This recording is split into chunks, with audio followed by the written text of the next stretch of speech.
ایک اور بڑی غلطی جو ہے وہ ہے طواف اور احرام سے فارغ ہو کر جب آپ پہنچتے ہیں اوپر تو لوگ تصویریں بنا دیتے ہیں، ویڈیوز بنا دیتے ہیں اور اسی میں اپنے آپ کو مشغول کرتے ہیں۔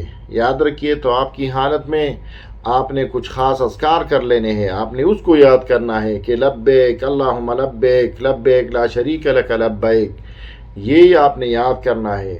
طواف کی حالت میں آپ نے خاص دعائیں مانگنی ہے، آپ نے گڑ گڑا کر اللہ جل شانہ سے دعائیں مانگنی ہے۔ آپ نے صفا مروہ پر جا کر ویڈیو نہیں بلکہ آپ نے دعائیں مانگنی ہے۔ تو ہماری ایک اور غلطی یہ ہے کہ طواف کی حالت میں صفا مروہ میں بعض دوسرے مقامات پر مینا میں مزدلفہ میں اس میں ہم جو ہے وہ اصل کام چھوڑ دیتے ہیں اور ویڈیوز اور تصاویر نکالنے میں مشغول ہوتے ہیں، حالانکہ یہی وہ مقامات ہیں جس میں دعائیں قبول ہوتی ہے، جس میں اللہ جل شانہ نے ذکر و اذکار اور دعائیں مانگنے کا حکم دیا ہے۔ رسول اللہ صلی اللہ علیہ وسلم، ان کے صحابہ کرام، تابعین، تبع تابعین یہاں پر دعائیں مانگتے تھے۔